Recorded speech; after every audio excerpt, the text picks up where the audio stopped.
तर आज आपण बनवणार आहे नारळाच्या वड्या.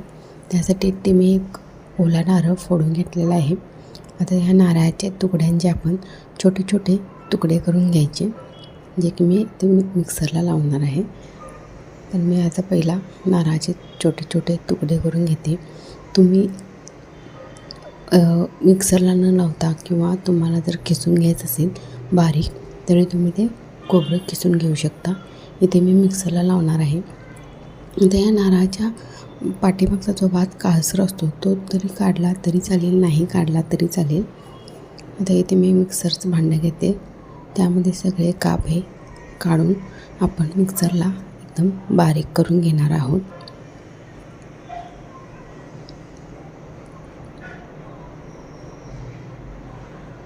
तर यावरती मी झाकण ठेवून पहिला बारीक करून घेते.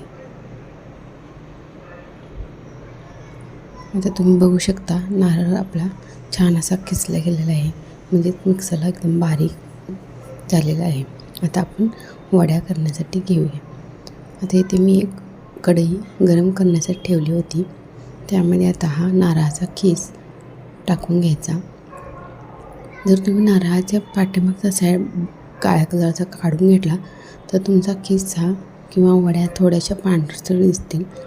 मी काढलेलं नाही, त्यामुळे थोडंसं काळसट कलर आलेला आहे.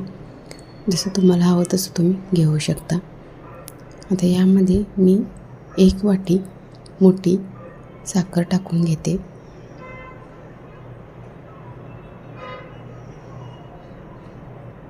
यामध्ये 1 वाटी साखर टाकून घेतलेली आहे. एका नारळासाठी मी 1 वाटी साखर वापरलेली आहे. आता ह्या साखर ही पूर्ण विरघळून घ्यायची आणि ह्यामध्ये थोडंही पाणी टाकायचं नाही. साखरेच्या पाण्यामध्येच हे खोबरं जे वडीसाठी असतं ते शिजून निघतं. त्यामुळे हळूहळू आपले जे खोबऱ्याचा खीस आहे तो ओलसर व्हायला लागेल. साखरेचं पाणी सुटल्यामुळे छान असा त्याला घट्टपणा पण येतो. आता तुम्ही बघू शकता थोडी थोडी साखर विरघळायला चालू झालेली आहे आणि आपले जे मिश्रण आहे ते घट्ट होण्यासाठी घट्ट होत आहे. आता असं सतत एकत्र करत राहायचं. आता यामध्ये मी अर्धा चमचा वेलची पावडर टाकलेली आहे. तुम्ही यामध्ये खसखससुद्धा टाकू शकता. आता तुम्ही बघू शकता पूर्णपणे साखर आपली विरघळलेली आहे आणि छान असा वडीसाठी पीठ तयार झाल्यासारखं झालेलं आहे. घट्ट असा गोळा होत आहे. हा पिठाला एकदम अशी चकाकी येईपर्यंत हलवत राहायचं. एकदम पातळही करायचं नाही आणि एकदम घट्टही करायचं नाही. जेव्हा तुम्हाला वाटेल की आता मिश्रण हे थोडंसं सुकत आहे, तेव्हा आपण गॅस बंद करून घ्यायचा. आता तुम्ही बघू शकता एकदम मिश्रण पातळ नाही, थोडासा ओलसर पण आहे, म्हणजे आपल्याला थापता येईल छान अशी वडी. आता हे आपण थापून घेऊया.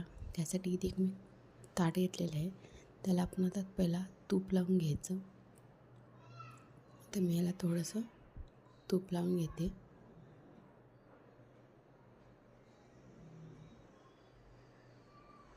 आणि ते पूर्ण तूप पूर्ण ताटाला पसरवून घेऊया.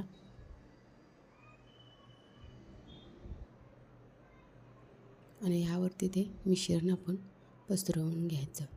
गरम असतानाच मिश्रण पसरवून घ्यायचं, नाहीतर जर तुम्ही तसंच ठेवलं तर त्याचा पाक येण्याची शक्यता असते, म्हणजे असं घट्ट होऊ शकतं आणि नंतर ते आपल्याला थापता येणार नाही आणि त्याची वडीही तयार होणार नाही. त्यामुळे आता मी हे काढून घेते आणि पूर्ण एकसारखं जाडीने वगैरे पसरून घ्यायचं. मध्येच मोठं मध्येच कडेला पातळ असं काही करायचं नाही. एकसारखं असं पूर्णपणे पसरून घेऊया. जर तुम्हाला हाताला चटका बसत असेल थापताना वगैरे तर थोडासा पाण्याचा हात लावला तरी चालेल. आता मी हे पूर्णपणे पसरवून घेते आणि आता हाताने आपण वरून एकसारखं थापून घ्यायचं. मी ते एकत्र असा गोल राऊंडमध्ये गोल केलेला आहे, तो आता आपण हळूच थापून घ्यायचा. थोडासा पाण्याचा हात लावला तरी चालेल, म्हणजे छान असं ते एकसारखं बसतं. एकदम जास्तही पाणी लावू नका, थोडंसं ओलसर केल्यासारखा हात करून घ्यायचा. तर हे सगळं आपण एकसारखं थापून घेऊया.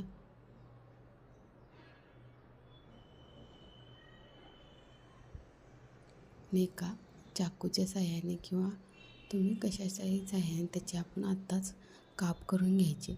म्हणजे फक्त रेष मारून घ्यायची काप करून. आता आपण ते वडे काढणार नाही, त्यामुळे फक्त आता पहिला आपण काप करून घ्यायचे आणि ते तसंच आपण सुकण्यासाठी थोड्या वेळासाठी ठेवून द्यायचं. आता तुम्ही बघू शकता मी ते काप याचा थोडं थोडं काप करत आहे, थोड्या थोड्या लांबावर.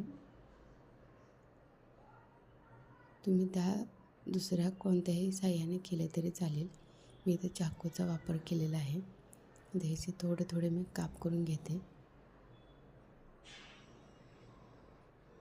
आणि आता हे मिश्रण आपण थोड्या वेळासाठी असंच ठेवून द्यायचं. म्हणजे हे पूर्ण वडे आपली सुकून जाईल आणि छान आपल्या वड्या अशा निघतील. आता थोड्या वेळाने तुम्ही बघू शकता वडी आपली एकदम अशी घट्ट झालेली आहे, हातालाही चिटकत नाही, काय नाही. आता तुम्ही बघू शकता मी ते काढून दाखवते तुम्हाला. छान अशा आपल्या वड्या तयार झालेल्या आहेत, मऊसूत अशा छान दिसतही आहेत. तर आता ह्या सगळ्या वड्या मी आता हळूहळू काढून घेते. तुम्ही बघू शकता छान अशा आपल्या वड्या नारळाच्या तयार आहेत.